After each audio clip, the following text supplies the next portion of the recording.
राधे राधे, हरे कृष्णा। भक्तों जैसा कि हमने आपसे पहले कहा था कि हम आपको हमारे चैनल पर भगवान श्री सत्यनारायण की कथा के अध्याय को सुनाएंगे भक्तों आज की इस वीडियो में मैं आप सभी को भगवान सत्यनारायण की कथा का पहला अध्याय सुनाने वाली हूं। तो आप सभी इसको बड़े ही प्रेम पूर्वक सुने भक्तों, और वीडियो अच्छा लगे तो इसे लाइक करें। चैनल पर पहली बार आए हैं तो प्लीज़ मेरे चैनल को सब्सक्राइब जरूर से करें भक्तों, और बेल आइकन को भी प्रेस कर लें, जिससे आप सभी को व्रत और त्योहारों से जुड़ी हुई संपूर्ण जानकारी मिल सके भक्तों।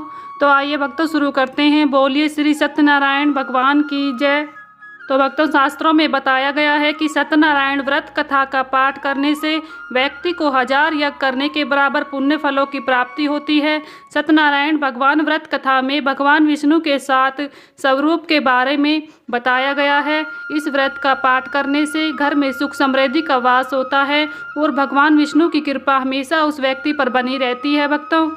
एक समय की बात है, नैमिषारण्य तीर्थ में सैनकादिक 88,000 ऋषियों ने श्री सूत जी से पूछा, हे प्रभु, इस कलयुग में वेद विद्या रहित मनुष्य को प्रभु भक्ति किस प्रकार मिल सकती है तथा उनका उद्धार कैसे होगा। हे मुनि श्रेष्ठ, कोई ऐसा तप बताएं जिससे थोड़े समय में ही पुण्य मिल सके और मनवांछित फल मिल जाए।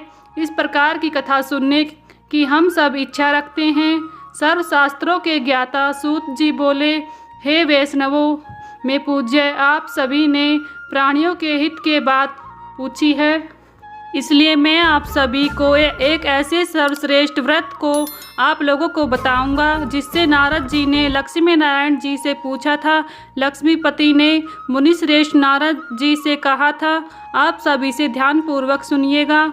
एक समय की बात है, योगीराज नारद जी दूसरों के हित की इच्छा के लिए अनेकों लोगों में घूमने हुए मृत्युलोक में आ पहुँचे। यहाँ उन्होंने अनेकों योनियों में जन्मे प्राय सभी मनुष्य को अपने कर्मों द्वारा अनेकों दुखों से पीड़ित देखा। उनका दुख देख नारद जी सोचने लगे कि कैसा यह यत्न किया है जिसके कारण निश्चित रूप से मनुष्य को दुखों का अंत हो जाए। इसी विचार पर मनन करते हुए वह विष्णु लोक में गए।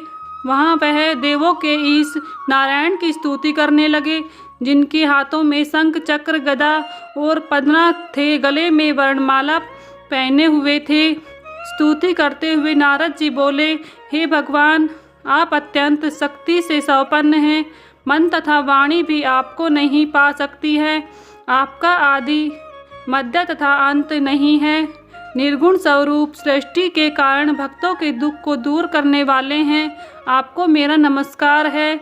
नारद जी की स्तुति सुन विष्णु भगवान बोले, हे मुनिश्रेष्ठ, आपके मन में क्या बात है? आप किस काम के लिए पधारे हैं, उसे निसंकोच कहें। इस पर नारद मुनि बोले कि मृत्युलोक में अनेक योनियों में जन्मे मनुष्य अपने कर्मों के द्वारा अनेकों दुख से दुखी हो रहे हैं। हे नाथ, आप मुझ पर दया रखते हैं तो बताइए, वो मनुष्य थोड़े प्रयास से ही अपने दुखों से कैसे छुटकारा पा सकते हैं। श्री हरि बोले, हे नारद, मनुष्य की भलाई के लिए तुमने बहुत अच्छी बात पूछी है, जिसके करने से मनुष्य मोह से छूट जाता है। वह बात मैं कहता हूँ, उसे सुनो। स्वर्गलोक में वह मृत्युलोक दोनों एक दुर्बल उत्तम व्रत है जो पुण्य देने वाला है। आज प्रेमवश होकर मैं उसे तुमसे कहता हूँ। श्री सत्यनारायण भगवान का यह व्रत अच्छी तरह विधान पूर्वक करके मनुष्य तुरंत ही यहाँ सुख भोग कर मरने का मोक्ष पाता है।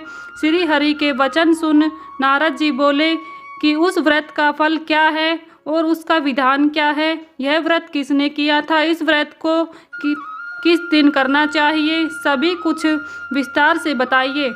नारद की बात सुनकर श्री हरि बोले, दुख व शोक को दूर करने वाला यह सभी स्थानों पर विजय दिलाने वाला है। मानव को भक्ति व श्रद्धा के साथ शाम को श्री सत्यनारायण की पूजा धर्मपरायण होकर ब्राह्मणों व बंधुओं के साथ करनी चाहिए।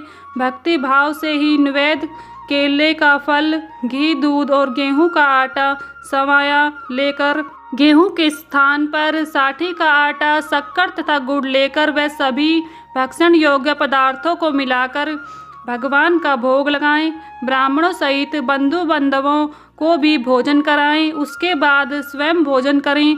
भजन कीर्तन के साथ भगवान की भक्ति में लीन हो जाएं। इस तरह से सत्यनारायण भगवान का यह व्रत करने पर मनुष्य की सारी इच्छाएं निश्चित ही रूप से पूरी हो जाती हैं। इस कली काल अर्थात कलयुग में मृत्यु लोक में मोक्ष का यही एक सरल उपाय बताया गया है। तो भक्तों, ये था श्री सत्यनारायण भगवान की कथा का पहला अध्याय।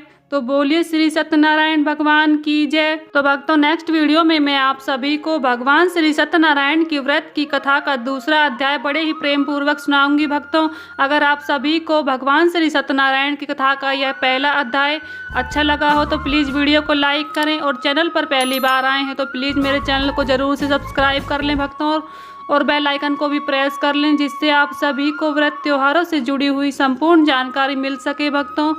तो भक्तों, मिलती हूँ नेक्स्ट वीडियो में। तब तक के लिए सभी को राधे राधे, हरे कृष्णा।